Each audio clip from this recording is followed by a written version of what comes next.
We hear so much about being positive and how important it is to be positive, and how a positive attitude can change so much and fix so much, and it's the difference between overcoming things or not. And I think sometimes it's really, really true, but it's not always true. And the reason for that is that I think until you acknowledge what the issue is, or acknowledge that there is an issue, you can't really do anything about fixing it. And just by being positive isn't going to fix the issue. It's not doing anything really. It's a band-aid. It's a stick-on. It's something that just kind of covers up the fact that there is something there. And if I can just put this band-aid of positivity on it, that somehow it's going to fix itself.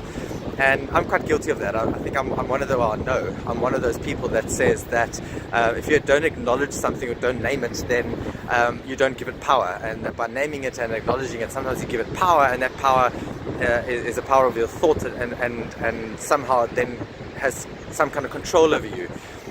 But I think there's a freedom in acknowledging things, and a freedom in acknowledging painful experiences, and a freedom of acknowledging uncomfortable places where you are, or things that you're experiencing, because there's a lot of pleasure and happiness that is derived from overcoming things, overcoming obstacles, overcoming whatever it is that is a painful experience. And you can't really, until you've acknowledged something, you can't really do anything about it. Until you've acknowledged it, you're not going to overcome it. And very often that just, I'm going to be positive.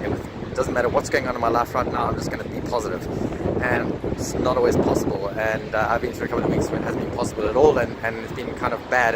And then I beat myself up for not being positive, because I'm this positive guy, and I'm positive all the time, and people always tell me how positive I am, and how is it possible that you're so positive. And I think sometimes I'm positive just because I'm ignoring the issues. There's a bit of denial going on and avoidance, and that's not really helping anything. So there really is, it's another one of those lessons that I've learned, is that there really is a certain freedom that comes about from not feeling like you have to be positive all the time, and you can't be positive all the time, and that's just okay. It doesn't mean you're giving up. It doesn't mean that something's got the better of you. It's actually acknowledging it in a way that enables you to tackle it and figure out what your responses are going to be, that are going to be positive responses to this negative thing, which doesn't mean I'm just positive all the time. It's coming up with solutions which is positive. But we first have to acknowledge what it is that's causing us this pain.